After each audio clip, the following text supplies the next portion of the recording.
안녕하세요. 오늘도 사연 살롱을 찾아주셔서 감사합니다. 60대 여성입니다. 제 나이대쯤 되면 사연 없는 사람은 아마도 없을 것 같네요. 그만큼 인생이 마음처럼 그리고 생각처럼 사라지지는 않는 거겠죠. 저도 예전에 그리고 얼마 전까지 사는 게 왜 이렇게 내 마음 같지 않고 힘들까 하며 신세한탄을 하곤 했어요. 저는 형제 많은 집에 장녀로 태어났어요. 장녀는 살림 미천이라고 하죠. 그래서인지 집안의 가장 큰 어른인 할머니도 그렇고 친정 부모님은 저에게 그렇게 집안일과 밭일 그리고 동생들 돌보는 일을 아주 당연하게 시키셨어요. 그러면서 저는 딸이라 시집가면 남의 집 식구가 된다며 학교에도 잘 보내주지 않으셨는데요. 할머니와 아버지는 제가 학교에 가면 육성회비를 내야 하니 그 돈이 아깝다고 대놓고 말씀하실 정도였죠. 제가 장녀로 태어나고 싶어 그런 게 아닌데 어린 마음에 저는 저의 처지가 싫고 억울했어요. 저도 학교에 가고 싶고 친구들과 놀고 싶은 어린 애였으니까요. 그래서 저는 10살이 조금 넘은 어린 나이였지만 무조건 이 집을 탈출해야겠다고 생각했어요. 줄줄이 딸린 동생들이 마음에 걸리긴 했지만 계속 이렇게 살다가는 좋은 시절을 이 집에서 다 흘려보낼 것만 같더라고요. 그리고 저의 이 바람이 하늘에 닿았는지 제가 20살을 얼마 남겨두지 않은 추운 겨울에 우연히 기회가 찾아왔어요. 어릴 때부터 한 동네에 살던 저보다 3살 많은 언니가 있었는데 그 언니가 그때 인천의 한 공장에서 일을 하고 있었거든요. 이미 저의 처지를 아는 언니는 제가 원하면 차비를 빌려줄 테니 인천으로 와서 자기와 함께 공장을 다니자고 했어요.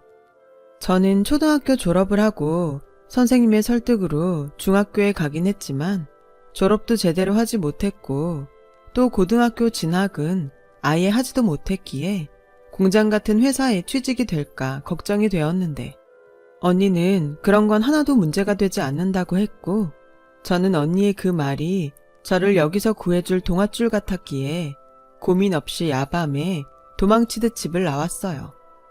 도시에 가서 돈을 벌고 싶다는 편지를 한 통 남겨두고요. 당시에는 지금처럼 핸드폰도 없던 시절이라 부모님은 집을 나간 저를 찾을 길이 마을 파출소에 신고하는 것을 빼면 아마 없었을 거예요. 그래서인지 몇 년이 흘러도 집에서 저를 찾는다는 소식은 들려오지 않았어요. 씁쓸하지만 오히려 잘 됐다고 생각하며 인천에 온 이후로 조금씩 집과 가족을 잇고 저를 위한 삶을 살자고 생각했죠. 먹고 싶은 것을 사 먹고 갖고 싶은 것을 살 정도는 벌었기에 저는 큰 욕심 없이 공장에서 하는 일을 좋아했어요. 아무런 대가 없이 하는 집안일에 비하면 공장은 참 좋은 곳이라는 생각이 들었거든요. 그러다 함께 살고 있던 언니가 연애를 하기 시작하더라고요. 종종 언니가 애인을 집에 데리고 왔는데 셋이 있으니 좀 민망했죠. 그래서 종종 자리를 비켜주게 되었는데 그게 언니의 마음에 걸렸는지 어느 날 저에게 언니가 애인의 절친한 친구라며 남편을 소개해줬어요. 남편은 공고를 나와 그래도 사무직 일을 하는 청년이었고 저는 그게 무슨 대단한 회사원처럼 보여서 남편이 참 멋있어 보이더라고요. 저보다 6살이 많은 남편은 그런 제가 귀여웠다고 했어요. 그래서 저희 둘은 1년 조금 넘게 사귀었고 남편이 결혼 이야기를 꺼내자 시댁에서는 거의 고아나 다름없고 가방끈도 짧은 저를 며느리로 받아줄 수 없다며 심한 반대를 하셨었죠. 남편은 그런 반대에도 불구하고 이렇게 청혼을 해왔어요. 미안한데 결혼식은 나중에 하고 우리 혼인신고부터 하고 같이 살자. 우리 애기 낳고 잘 살면 우리 집에서도 어쩔 수 없을 거야. 그래도 어떻게 그래. 내 말 들어. 우리 집 허락 기다리면 우리 결혼 못해. 그리고 결혼식을 하려면 당신 집에도 알려야 할 텐데 당신도 그거 싫다며. 우리 식구들만 불러서 할 것도 아닌데 우리 그냥 아까운 시간 그만 보내고 같이 살자. 저는 남편의 말에 넘어갔어요. 어린 나이에 집을 나온 뒤에 친한 언니와 함께 살기는 했지만 마음이 많이 외로웠거든요. 남편을 만나지 않았을 때는 그것도 사실 잘 몰랐는데 사랑하는 사람을 만나니 다시 혼자가 되는 건 무서웠어요. 그래서 저는 남편과 혼인신고를 하고 단칸방 방지와 월세에 별거 없었지만 거기에 신혼살림을 차렸죠. 그때가 제가 살면서 가장 행복했던 날이었던 것 같아요. 그 뒤 얼마 후 저는 임신을 했어요. 남편의 권유로 다니던 공장을 그만두게 되었어요. 그리고 전업주부가 되어 아침에 남편을 출근시키고 없는 살림이라 시장에서 가장 싼 식재료를 사다가 저녁을 지어 먹는데 남편과 따뜻한 방에서 함께 밥을 먹으니 천국이 따로 없었어요. 그런 천국 같은 생활에서 저는 딸과 아들을 2살 터울로 낳았어요. 식구가 많아지니 지내고 있던 월세방은 너무 좁았고 그래서 무리이긴 했지만 가지고 있는 돈과 은행에서 돈을 빌려 방 2개짜리 작은 빌라를 구입하게 되었어요. 난생 처음 갖게 된 우리 집이었죠. 이런 행복한 날이 앞으로도 계속될 거라고 믿었어요. 커가는 아이들과 은행 대출금으로 생활은 더욱 팍팍해졌지만 사는 보람이 있다고 할까요? 이게 행복이지 별거 있나? 하는 만족감으로 또 늘 감사한 마음으로 살았어요. 남편이 약속한 결혼식도 잊어버린 채요. 하지만 너무 행복해서 누군가 셈이 났을까요? 살면서 부부싸움이라고는 해본 적 없는 저희 부부에게 큰일이 닥치고 말았어요. 그 큰일은 남편의 보증이었는데요. 저는 전혀 몰랐던 일이라 놀라지 않을 수 없었어요. 여보, 이게 다 무슨 말이야? 언제 보증을 섰어? 미안해 여보. 진석이가 너무 힘들다고 해서 어쩔 수가 없었어. 당장 급한 불만 끄면 금방 해결할 수 있다고 해서 믿었는데. 남편이 말하는 진석 씨라는 사람은 저에게 남편을 소개해준 언니의 애인이었어요. 저와 남편이 결혼하고 언니는 그 진석 씨라는 사람과 헤어졌었거든요. 남편은 어떻게든 자기가 해결한다면서 저에게는 아무런 걱정하지 말고 평소처럼 애들을 잘 챙기라고 했는데 말이 쉽지 집은 경매로 날아가게 되었고 남편은 그 충격에 회사도 가지 않고 친구를 찾겠다며 집을 나가더니 그 길로 실종이 되고 말았어요. 한순간에 아이들과 길거리에 나앉게 된 저는 언젠가는 남편이 돌아올 거라고 굳게 믿으며 다시 공장에 부탁해 일을 하기 시작했는데요. 그렇게 지내기를 1년이 조금 넘어가자 경찰서에서 연락이 왔어요. 남편이 객사를 했다고요. 저는 너무 놀라 그 자리에서 쓰러지고 말았죠. 그리고 잠시 뒤 정신을 차리니 아직 어린 아이들의 얼굴에는 온통 눈물과 콧물로 범벅이 되어 혹여 제가 깨어나지 못할까 엉엉 울며 제 손을 꼭 잡고 있더군요. 저는 그제야 아이들을 보고 정신을 차렸어요. 그리고 정신이 든 저에게 경찰 한 분이 남편의 유품 중에 있었다며 수첩을 건네줬는데 그 안에 남편이 그동안 바보처럼 끙끙 앓으며 저와 아이들에게 하고 싶은 말들을 잔뜩 적어놓았더라고요. 수첩 속 내용들은 대개 저와 아이들에게 미안하다는 말로 가득했어요. 그리고 너무 보고 싶은데 염치가 없어 돌아갈 수가 없다고 하면서 배가 고프지만 허기를 채울 면목도 없다며 비록 결혼식을 올려주겠다는 약속을 지키지 못했지만 제가 꼭 다시 행복해졌으면 좋겠다는 글이 마지막이었어요. 어찌 보면 그 마지막 글이 남편의 유언이나 다름이 없었죠. 실제로 남편의 부검 결과는 아사로 인한 사망이었어요. 남편이 허망하게 세상을 떠난 것도 충격인데 사망 원인이 아사라니. 저는 그깟 돈이 뭐가 중요해서 미련하게 우리한테 돌아오지 못하고 그렇게 세상을 떠났나. 남편이 너무 불쌍해서 아이들이 다 보는데도 가슴을 치며 대성통곡했어요. 그 후 저는 6개월 남짓을 어떻게 살았는지 잘 기억이 나지 않아요. 저를 끝까지 반대하던 시부모님이 남편의 장례식 때 밀고 들어와 저에게 네가 우리 아들 죽게 한 거야. 너만 만나지 않았다면 우리 애 그렇게 되지 않았어. 내 아들 살려내! 라고 하던 말은 또렷하게 기억이 나요. 그리고 남편을 완전히 보낸 뒤 저는 한동안 제정신으로 살 수 없어 늘 자리에 누워 지냈어요. 당시 딸아이가 10살, 아들아이가 8살이었는데 제 소식을 공장 사람들을 통해 들은 언니가 저 대신 저희 아이들을 챙기며 도움을 많이 줬어요. 언니는 그때 당시 결혼한 지 얼마 되지 않았었어요. 아마도 자기가 제 남편을 소개해줬고 자신의 전 애인의 일로 제가 이렇게 되었다고 생각했는지 마음에 부채를 안고 있는 듯 했어요. 미영아, 이제 그만 털고 일어나. 애들 생각해야지. 나도 알아. 언니한테는 미안하고 고마워. 나도 이제 다시 정신 차려야지. 그래, 제발 그러자. 그리고 내가 진짜 미안해. 괜히 내가 재혁 씨를 소개하는 바람에 네가 이렇게 된 것 같아. 아니야. 나 우리 그이 만나서 얼마나 행복했는데. 언니 아니었으면 내가 어떻게 그런 사람을 만났겠어. 언니 말대로 나 이제 다시 일도 하고 애들도 잘 키울 테니까 이제 언니도 언니 가정 돌봐. 결혼한 지도 얼마 안 됐잖아. 내 걱정은 하지 마. 언니가 알아서 해. 너 그러지 말고 집에 도움을 좀 청하면 어때? 예전이면 몰라도 지금은 다르지 않을까? 아니, 오히려 그렇게 나가더니 꼴 좋다고 하지. 언니, 나 어떻게 되든 우리 애들이랑 잘 살 거야. 그러니까 언니도 걱정하지 마. 저는 그렇게 언니한테 말을 하고 자리를 털고 일어나 다시 용기를 냈어요.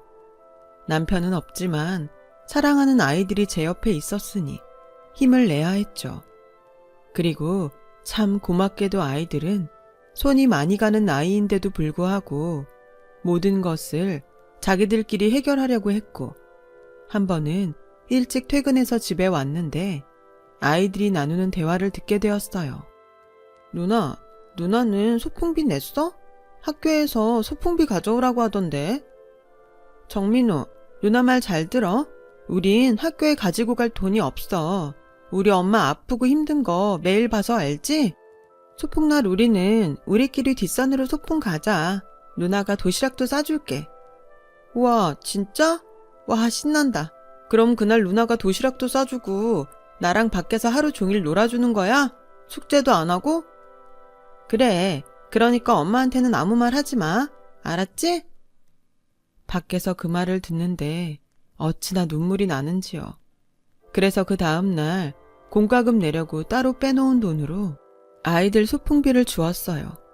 제가 소풍비를 주자 아이들은 많이 놀란 얼굴이었지만 저는 웃으면서 이렇게 말했죠. 니네 소풍 가는데 왜 엄마한테 아무 말도 안 했어? 완전 서운하다. 장난처럼 아이들에게 말을 했어요.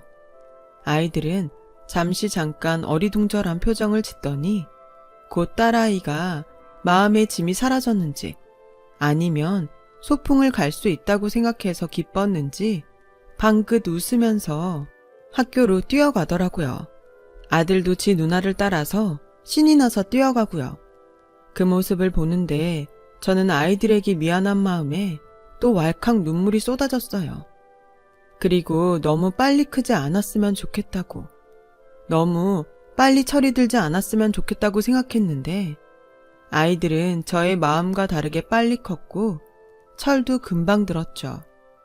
그렇게 청소년이 되고부터는 사춘기가 시작된 딸은 뭐든 자기가 알아서 한다며 저에게 도움을 청하지 않았어요. 남들은 대견하다고 했지만 저에게 의지하지 않으려는 딸을 보면 저는 속상했죠. 공부 욕심이 제법 많았던 딸은 자주 저에게 앞으로 자기 인생은 자기가 알아서 할 테니 저에겐 신경 쓰지 말라고 말을 했어요. 그에 비해 아들아이는 고등학교에 들어가서도 살가운 구석이 많았는데 딸은 마치 자기가 성공해야 우리 집이 편하게 살 수 있다고 생각하는지 누가 지라고 하지도 않은 가장의 무게를 혼자서 지려고 했어요. 지혜야, 엄마는 우리 딸한테 바라는 것이 없는데 왜 그렇게 무리를 해? 공부든 뭐든 엄마는 네가 힘들지 않았으면 좋겠어. 엄마, 나는 성공해서 잘 살고 싶어. 엄마한테는 미안하지만 나는 지금이 별로 행복하지 않아. 다른 애들이랑 자꾸 비교되고 그래서 어쩐지 나는 손해보는 것 같아서 짜증난단 말이야. 그래도 엄마한테 짜증내면 안 된다는 건 알아서 참고 있는 거야. 그러니까 엄마, 나 건들지 마. 엄마가 욕심이 없는 거지. 나는 모든 게 다 욕심나. 셈이 나서 미치겠어. 저는 딸아이의 말을 듣고 참 미안했어요. 딸에게는 저와 같은 장녀의 무게를 지어주지 않겠다고 생각만 했지, 딸의 마음을 거기까지는 헤아리지 못했던 것이 그날은 한 번에 밀려왔거든요. 그래서 저는 딸이 얘기한 대로 최대한 딸을 배려했어요.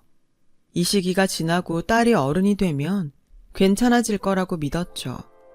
하지만 욕심 많은 딸은 계속 손에 넣지 못한 것을 보더라고요. 더 위가 있다면 그 위에 올라가야 한다는 생각에 더욱 자기 자신을 몰더라고요. 그리고 고3 수능을 마친 딸은 자기가 바라던 대로 서울 법대에 들어갔습니다.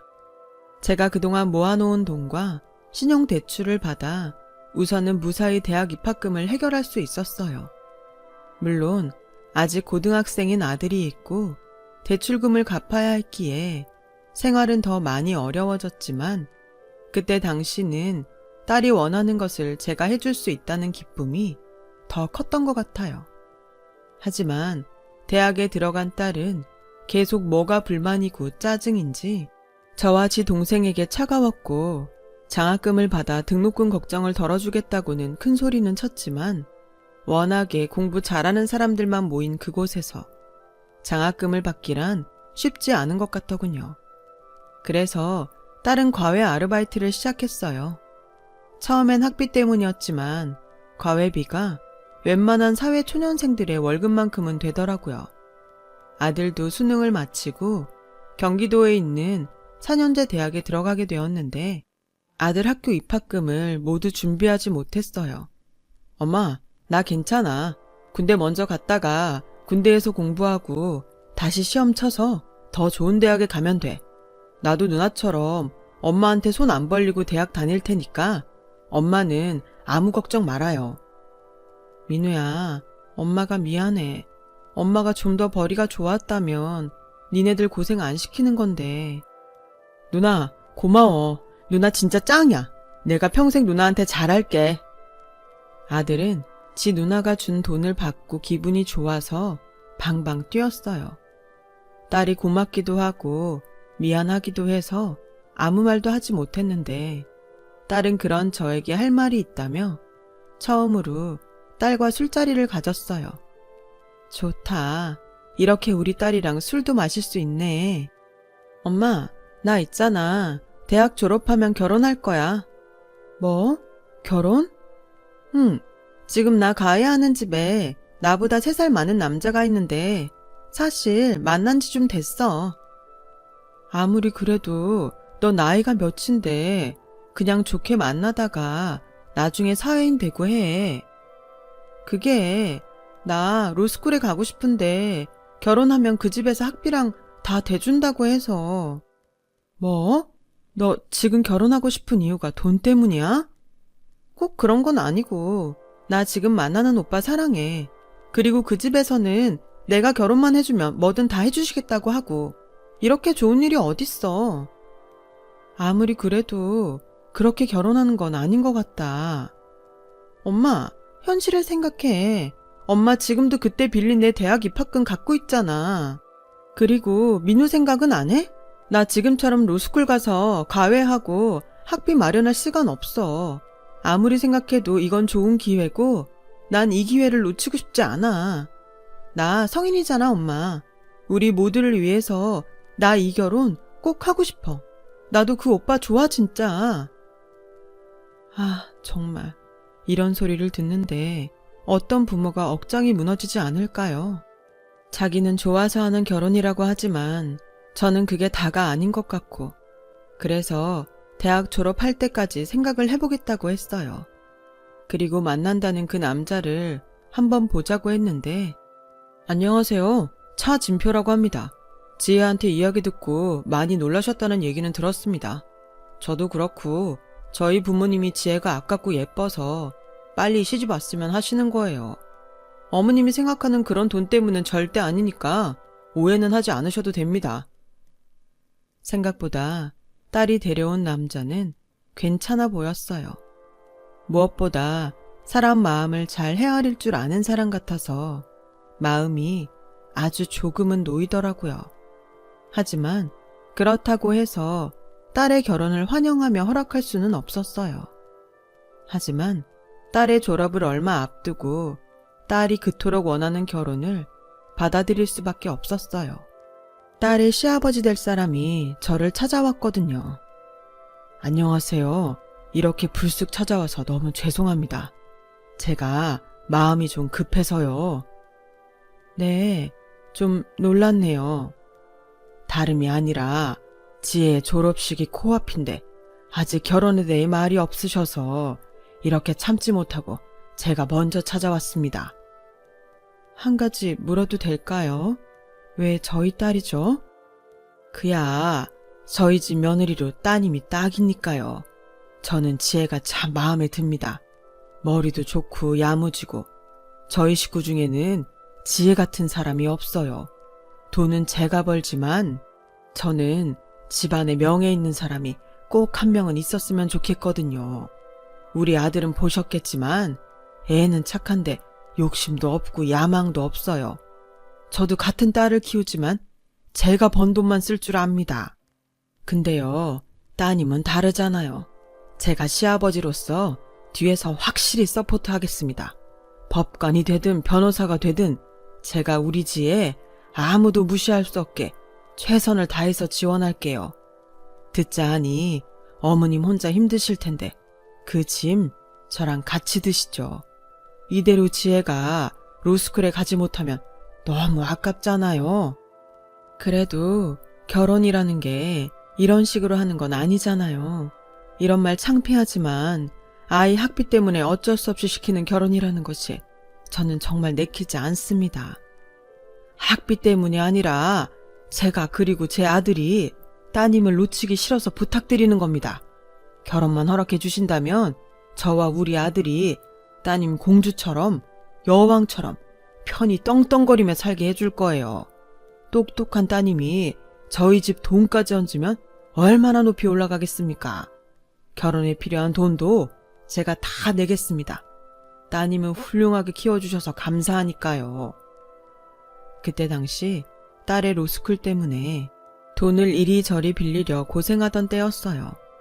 상황이 그런 가운데 딸과 결혼하겠다는 사람도 딸의 시아버지 될 사람도 모두 한결같이 우리 딸이 좋다고 하고 또 공주처럼 여왕처럼 살 수 있게 해준다는 그 말이 참 어처구니 없게도 제 마음을 움직이게 했어요.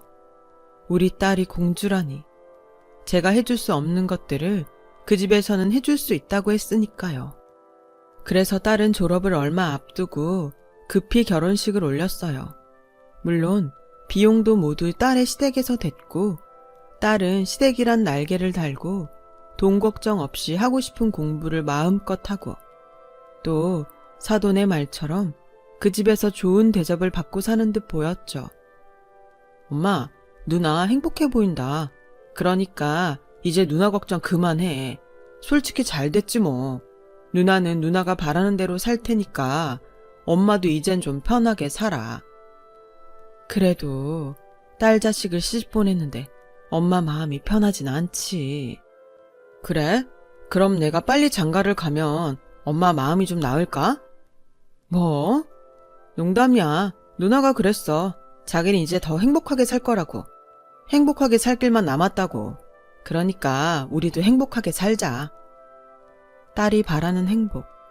저는 결혼식 내내 방긋방긋 웃는 딸을 보고 아들의 말처럼 이제 그만 걱정과 염려를 내려놓기로 했어요. 만약 끝까지 안 된다고 반대를 했어도 현실적으로 로스쿨 학비를 댈 능력이 저에겐 없었고 그 원망과 후회를 감당할 자신도 저는 없었거든요. 하지만 단 한 가지 걸리는 것이 있었어요. 결혼식 내내 뭔가 못마땅한 얼굴을 하고 있는 안싸돈 때문이었죠. 혹시라도 제 딸이 마음에 들지 않아 시집살이라도 시키면 어쩌나 걱정이 되더라고요. 엄마, 아니야. 시어머니 표정이 원래 그래. 그리고 나는 학교 가고 시험 준비하고 시어머니랑 부딪힐 시간도 없어. 그리고 집안일 좀 하려고 하면 시아버지가 공부할 시간도 없는데 무슨 일을 하냐며 아주 난리야. 엄마, 나 정말 행복해. 그러니까 이제 엄마는 내 걱정 그만하시고 일도 쉬엄쉬엄 해요. 내가 성공해서 매달 생활비 보내줄게. 됐어. 그래도 며느리는 며느리야. 아무리 시아버지가 잘해주셔도 절대 기고만장하면 안 된다. 시어머니한테 잘하고, 알았지?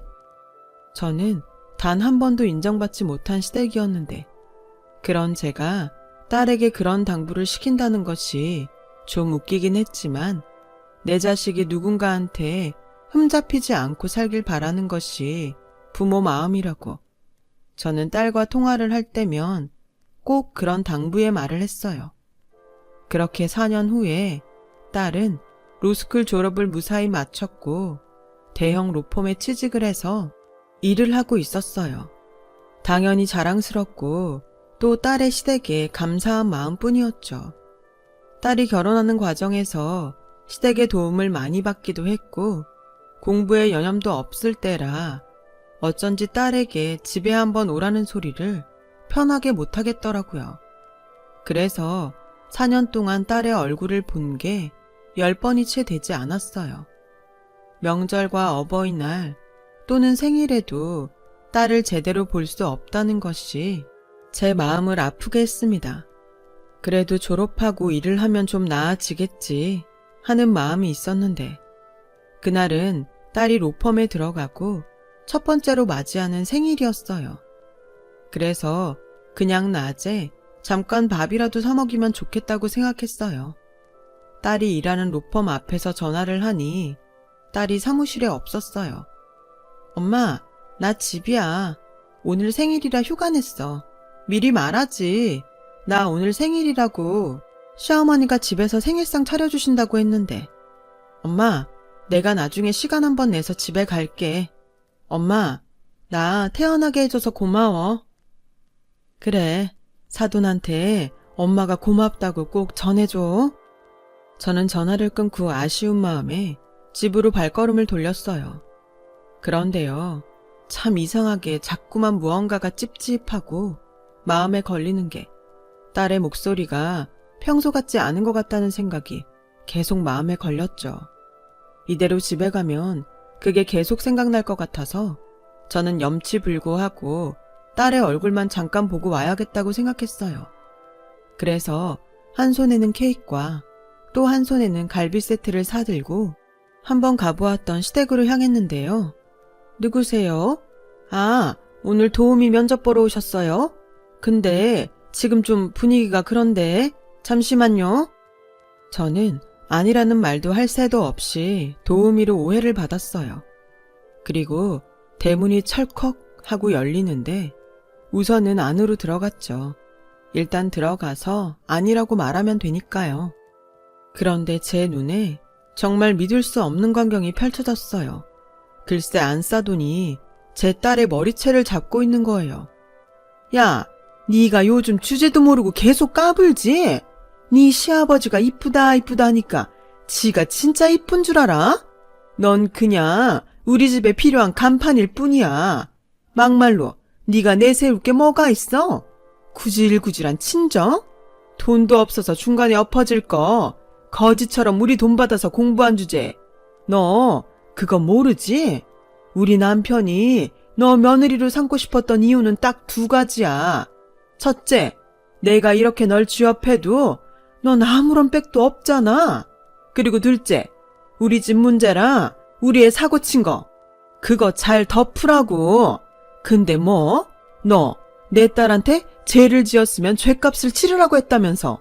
이게 아주 그 입 내가 찢어버려줘? 집안이 쩌렁쩌렁하게 울리게 제 딸을 몰아붙이더니 내 딸 뺨까지 때리는 안사돈을 보고 저도 눈이 뒤집히더라고요. 어느 부모가 그런 모습을 보고 가만히 있을 수가 있나요? 그래서 옆에서 킥킥 웃고 있는 사돈처녀에게 성큼성큼 다가가 손바닥에 짝 소리가 나도록 뺨을 날렸어요. 그리고 들고 있던 케이크와 갈비도 사돈처녀에게 던졌죠. 아줌마 뭐야? 감히 누굴 쳐? 아줌마 미쳤어? 사돈처녀는 낄낄거리다 뺨을 얻어맞고 길길이 날뛰었고 그 소란에 안사돈과 제 딸이 저의 존재를 알게 되었는데요. 엄마? 당신 지금 미쳤어? 돌았어? 어디 금쪽 같은 내 딸을 쳐? 너 말 잘했다. 네 딸만 금쪽 같아? 내 딸은 금보다 더한 내 생명 같은 아이야. 어디 감히 내 딸한테 손을 대? 그 손모가지 내가 못쓰게 해줄까? 아줌마, 문단속 이따위로 할 거야? 어디 거지 같은 걸 집안에 들여? 거지? 네 인성이 더 거지 같다. 지혜, 이리 와. 엄마랑 당장 이 집구석 나가자. 나가기만 해? 그 길로 우리와는 끝이야. 그동안 우리 돈 받은 거랑 위자료랑 다 토해낼 자신 있으면 어디 나가봐. 아, 방금 그쪽이 우리 애 친 것도 나 가만 안 있어. 내가 아줌마 콩밥 제대로 먹게 해줄 테니까 기대해. 뭐라고?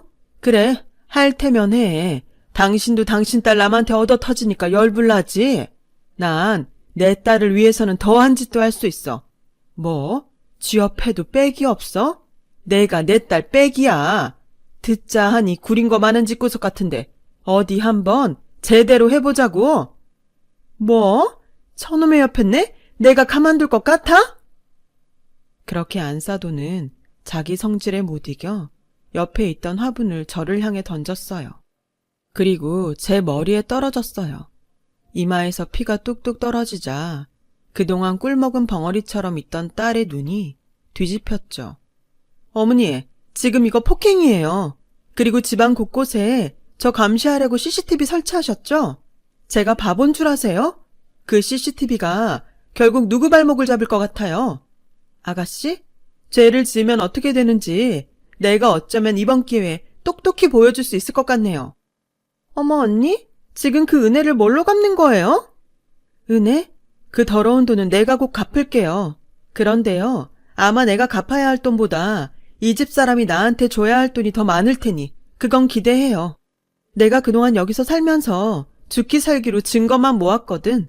배우자가 바람핀 거, 그 바람을 피라고 두 모녀가 작업한 거, 아버님 사업 비리, 어머님 불륜, 아가씨 갑질의 폭행까지 내가 아주 한 그물에 묶어서 세트로 보내줄게요. 감히 누굴 건드려? 우리 엄마 얼굴에 흉이라도 줘봐. 내가 니네들 죽을 때까지 가만 안 둬. 그렇게 저와 딸은 껍데기만 으리으리한 그 집을 나왔어요. 병원에서 5바늘 이마를 꿰매고 속상한 마음에 아무 말도 하지 않았는데 오늘이 딸의 생일이라는 것이 제 마음에 콕 박히더군요. 미역국 못 먹었지. 그 여편네가 퍽이나 네 생일상을 차렸겠다. 엄마, 미안해요. 뭐가 자꾸 미안해. 엄마가 미안하지. 엄마가 능력이 없어서 널 그런데 시집을 보냈어. 엄마 잘못이야. 아니야. 내가 간다고 했잖아. 사실 나도 저런 집인 줄은 몰랐어. 결혼하고 며칠 있다가 사람들 얼굴이 싹 바뀌는데 이건 아니구나 싶었지만 그래도 다시 돌아갈 수가 없더라. 왜? 학비 때문에?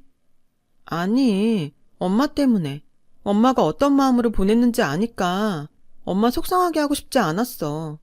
그리고 나 로스쿨 잘 졸업해서 감사하게 생각한 우리 시댁에도 내가 정말 도움이 되고 우리 집도 도울 수 있으면 그걸로 됐다고 생각했지.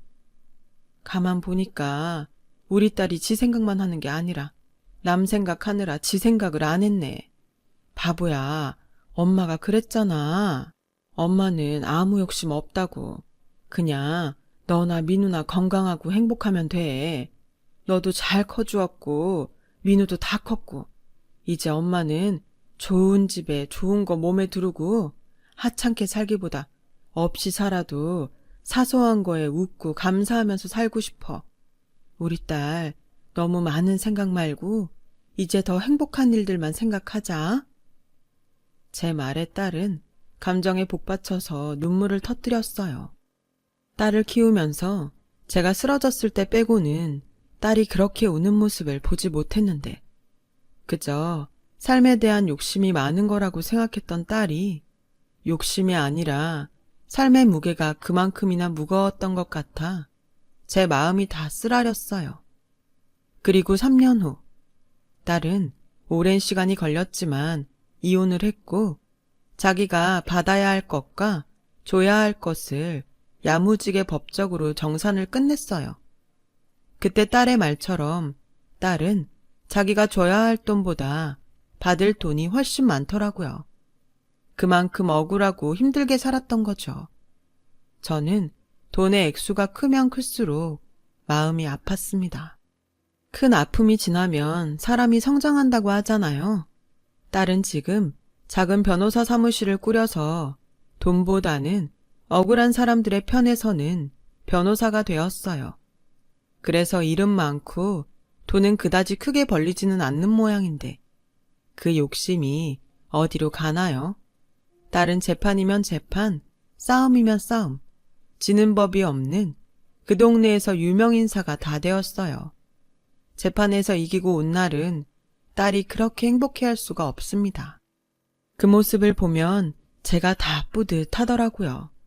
그리고 한때는 사돈이었던 그 집안에 문제였던 딸 때문에 호된 일들을 겪고 있다는 소식을 들었어요.